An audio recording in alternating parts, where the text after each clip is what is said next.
Todos nós sabemos que a educação ambiental é muito importante para todas as pessoas. Mas a partir de qual idade devemos começar a ensinar nossas crianças sobre este assunto? Para entendermos melhor essas questões, recebemos hoje a professora Fernanda King, que conversará conosco logo após a nossa vinheta.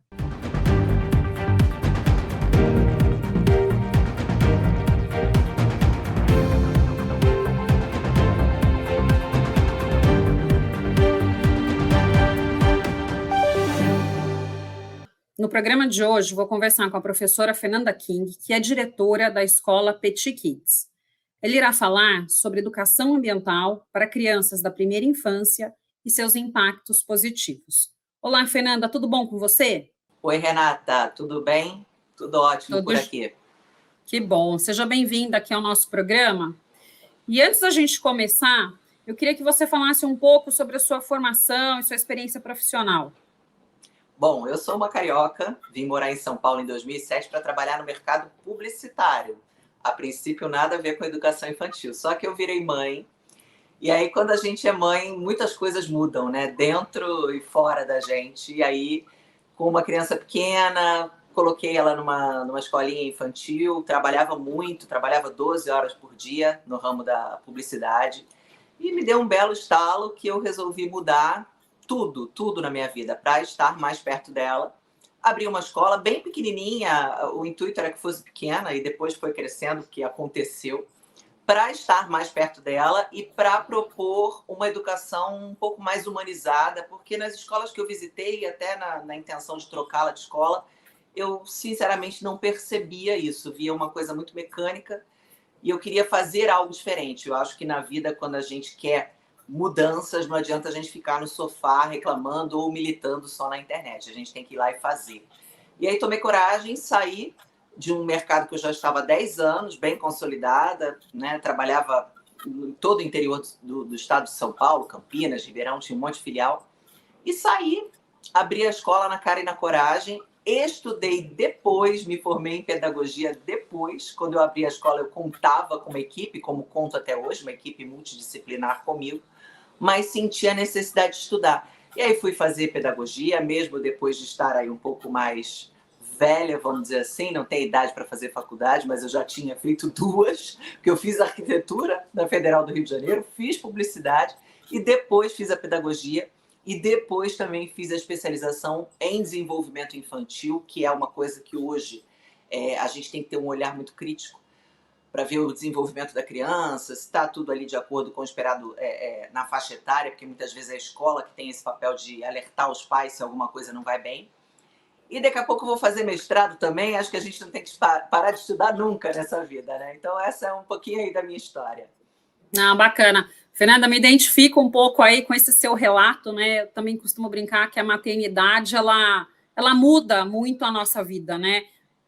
Às vezes deixa um pouco de ponta cabeça, mas eu acho que faz a gente tomar aí algumas decisões, principalmente aí, acho que em âmbito profissional, né, tentando conciliar, e eu acho que vem para melhor. Então, eu também passei aí por uma transição, né, não mudei de área, nada disso, mas tive a minha transição também logo após o nascimento da minha filha. Então, super me identifico aí com o seu relato e a sua história. Isso que você comentou, eu acho que é uma verdade, né? A gente nunca para de estudar, a gente nunca para né, de tentar buscar o conhecimento, então eu acho que é uma busca aí contínua, né? E conta um pouquinho, qual que é a faixa etária aí das crianças que você costuma atender na escola? Eu trabalho com bebês de 4 meses até crianças de 6 anos de idade. Então, é toda a pré-escola, do berçário até o finalzinho da educação infantil. Eles saem da nossa escola preparados aí para o ensino fundamental. São crianças bem pequenininhas. Tá. E como que vocês fazem essa interação, né, das crianças com as questões ambientais? Eu sei que vocês têm horta aí para os pequenos, né? Mas fala um pouco desse trabalho que vocês desenvolvem com as crianças. É bem desafiador, porque eu estou na região central de São Paulo, no meio de um monte de prédio. Então, a gente tem que proporcionar para essas crianças que muitas vezes visitam poucos parques, porque é o que a gente tem de opção de natureza aqui na região.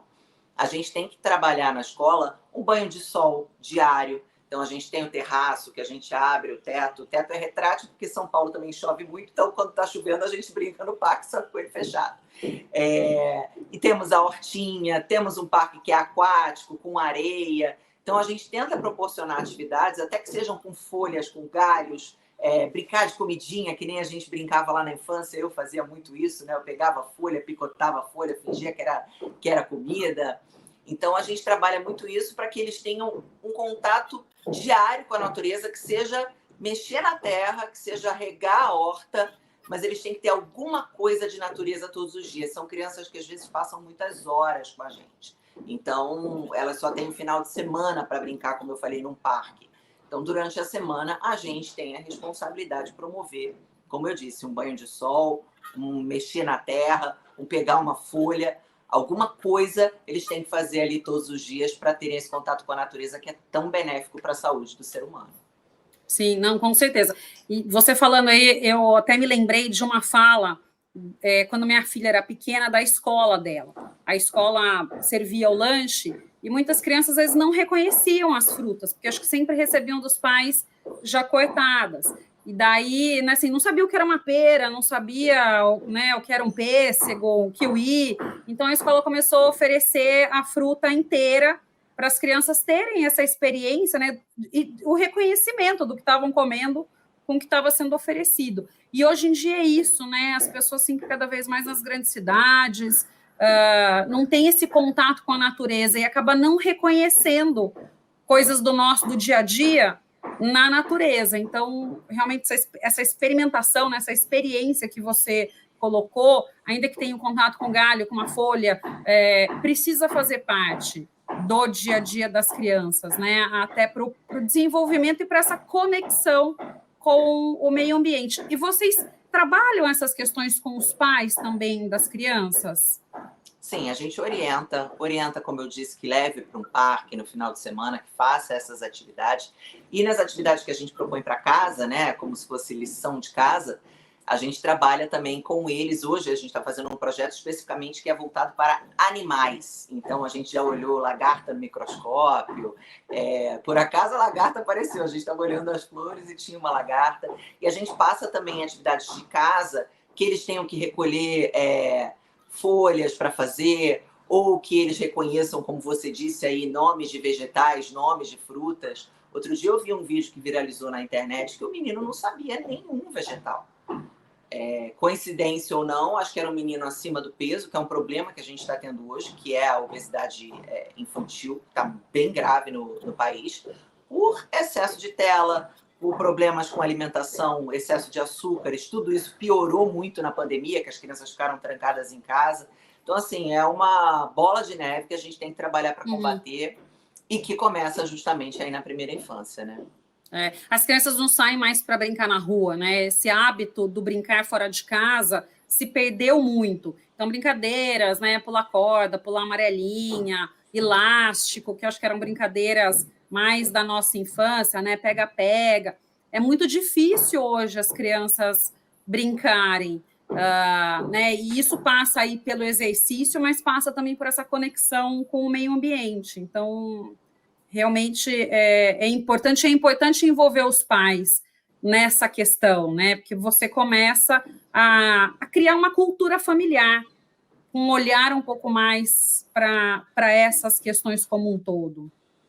Sim, trabalhar a reciclagem também é importante. Isso a gente também estimula que os pais tragam para a gente materiais que a gente chama na pedagogia de material não estruturado, que é brincar com um brinquedo que não é um brinquedo pronto. Então, a gente recolhe caixa de papelão, rolinho de papel higiênico, tem a coleta seletiva na porta da escola, tem a de pilhas e baterias, tem as lixeiras lá das tampinhas coloridas, para que eles já separem, mesmo de pequenininho. Se você implanta, como você disse, a cultura na cabeça da criança, essa conscientização e, consequentemente, também envolve as famílias nesse processo, é maravilhoso. Não, muito bacana, Fernanda. E me fala um pouquinho como é possível aí perceber o desenvolvimento das crianças nessas questões aí socioambientais. eles começam a falar e reproduzir. Então, se a gente trabalha, por exemplo, essa coleta seletiva com eles, mesmo com 3, 4 aninhos ali, eles já entendem, eles começam a fazer isso em casa, falam quando vão ao shopping, falam quando vão na festa de um amigo, eles tocam no assunto, e aquilo, se você ensina de pequeno, passa a ser uma coisa natural. Dificilmente essa criança, quando virar um adulto, em casa ela não vai separar o lixo. Ela vai continuar separando, porque aquilo foi colocado na cabeça dela quando era criança como uma coisa que faz parte do cotidiano.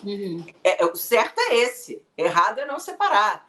Então, se a gente aprende pequenininho, tudo fica mais fácil. Os pais, muitas vezes, a gente não foi ensinado quando era jovem isso, mas vendo a criança fazer, o pai fica até sem graça de não fazer, né?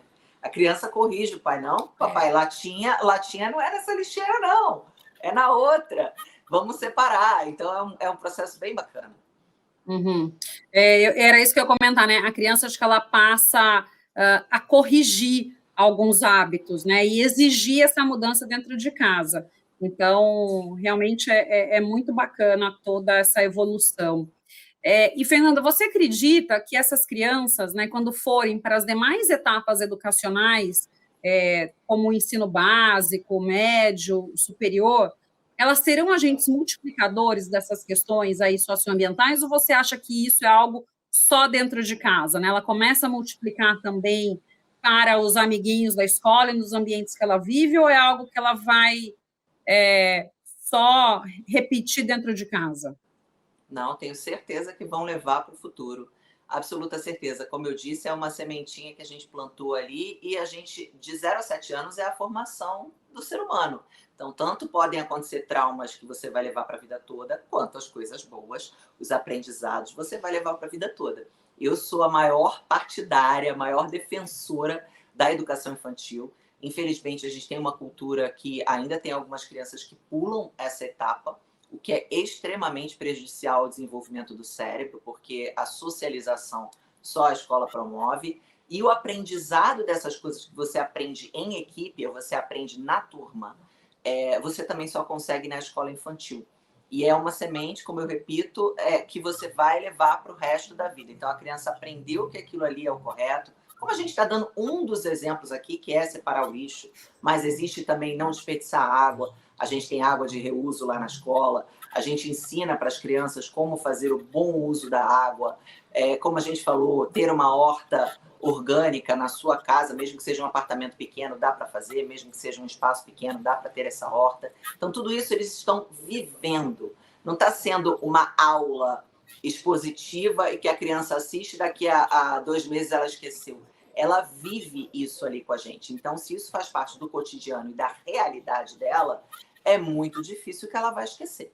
Ainda mais que a gente está trabalhando ali do 0 a 7, que fica tudo gravado no nosso cérebro.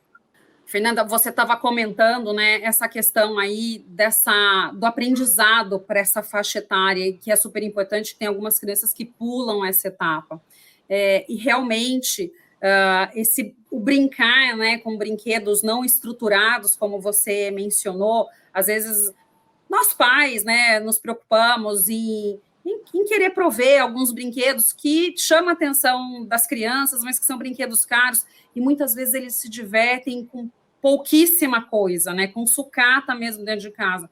A minha filha é uma que até hoje, ela tem 9 anos, mas até hoje ela gosta do rolinho do papel higiênico, né, para brincar, para fazer porta-lápis, para não sei o quê. Então, é muito interessante o repertório que a gente tem dentro de casa, né? Então, às vezes, algumas sementes, você colocar, fazer um chocalho, até com o rolinho do papel higiênico, fechando, né? Colocando dentro e fechando essas laterais.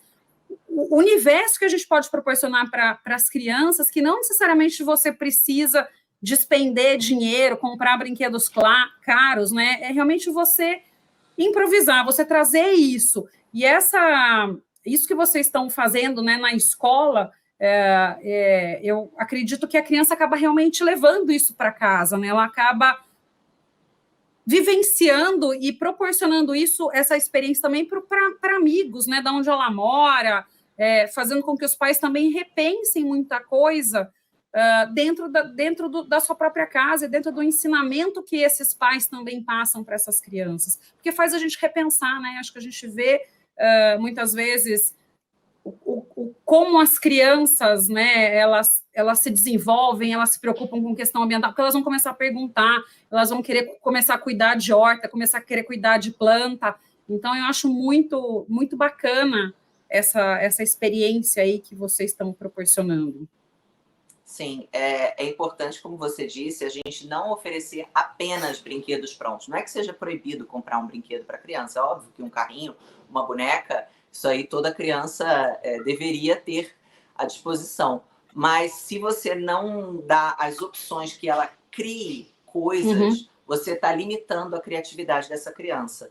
Então, eu me lembro muito bem que eu pegava a caixa de papelão, de sapato, e gostava de criar carrinhos e ônibus e brincar com aquilo na minha infância. Como eu disse também, a comidinha feita ali de folha era o que tinha, e isso é super saudável. A criança ela tem que ter espaço para a criatividade, espaço para fazer o próprio brinquedo.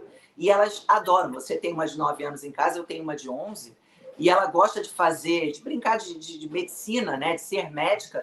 E ela faz as coisas, ela cria o próprio estetoscópio. Então, mesmo que eu desse o pronto, ela gosta de fazer. Porque o processo de fazer, o processo de criar, às vezes é mais legal até do que a própria brincadeira final. Então, a gente tem que dar esses momentos criativos, a gente tem que dar esse espaço e essa oportunidade para a criança. É verdade. Você mencionou aí a minha, toda vez que chega, né, compra de supermercado em casa, porque depois da pandemia eu só compro online. Então vem em caixas normalmente, né? Nossa, toda caixa ela quer montar a casinha, ela quer fazer os móveis, ela quer fazer um carrinho, quer não sei o quê. Então eu percebo isso e realmente é muito bacana esse desenvolvimento aí da criatividade, né? E Fernanda, você comentou, né, de todas essas coisas que vocês trazem para o dia a dia, né?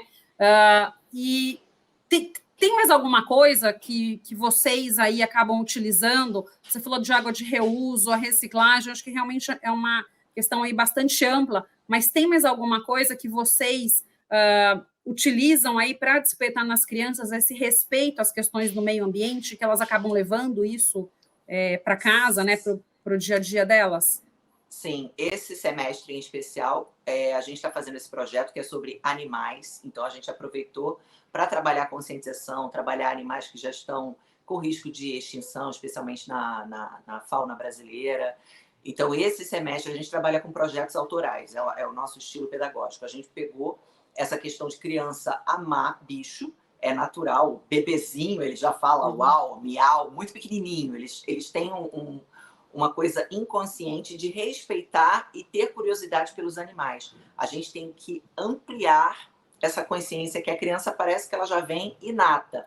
Então, elas gostam dos bichos, a gente veio com essa pegada e estamos trabalhando os animais desde a pré-história até os dias atuais e aproveitando para falar dessa conscientização da gente ter a responsabilidade de tentar melhorar um pouco as questões ambientais do nosso planeta. Cada um pode fazer uma parte, né? Mesmo que você não seja super engajado, se você fizer a sua parte andando de bicicleta, evitando usar o automóvel. Então, tudo isso a gente fala com eles desde pequenos, óbvio que respeitando cada faixa etária, ali dentro do entendimento de uma criança de 1 ano, é uma coisa, de uma criança de 5, 6, que está no nosso ano final, é outra. Então, cada ano que eles crescem um pouco mais, a gente vai abordando de uma forma um pouco mais profunda, até para que eles levem isso também para casa, seja em forma de uma lição de casa, seja na forma ali de falar com os pais o que eles aprenderam na escola. Então, é mais uma coisa que a gente realiza aí com os pequenos. Bacana. E, Fernanda, para a gente terminar aqui, né, que mensagem você deixa para a nossa audiência? Olha, não pulem a etapa da educação infantil, valorizem a escola infantil, que eu acho que o Brasil ele precisa valorizar um pouco mais a educação infantil. Infelizmente, algumas famílias ainda falam aquela frase, eu vou colocar na escola porque eu preciso trabalhar. Sim, também.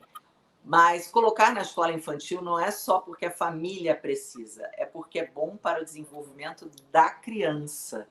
Então, entender que esses anos iniciais, se você for ouvir hoje, tem muitos neurologistas infantis na internet falando sobre isso. Esses anos iniciais, especialmente os 0 a 3 anos, que é a creche, ele não volta mais. Então, é um desenvolvimento neurológico de 0 a 3 anos, que as conexões ali estão muito aceleradas no cérebro da criança, que se você puder proporcionar experiências sensoriais, essa criança mexer na argila, que é uma coisa que a gente faz muito, como falamos aí, mexer na terra, estar com amigos, fazer uma refeição com amigos. Óbvio que se essa mãe está em casa, está no home office, ela não precisa deixar a criança 12 horas na escola.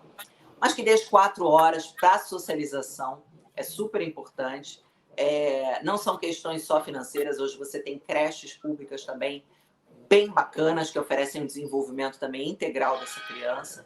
Então, aproveitem que a escola infantil ela tem muita coisa boa para oferecer. Não pulem esses anos iniciais que são tão importantes. E vamos valorizar a educação em geral no nosso país, porque a gente precisa muito e a educação é a base de tudo. Maravilha. Fernanda, foi muito bacana conversar com você. Agradeço aqui a sua participação no nosso programa de hoje. Ok, muito obrigada. Foi um prazer também falar com vocês. Bom, no programa de hoje eu conversei com a professora Fernanda King, diretora da escola Petit Kids. Muito obrigada a você que nos prestigiou até aqui. Deixe seu like, se inscreva em nosso canal e compartilhe. Nos vemos na próxima semana.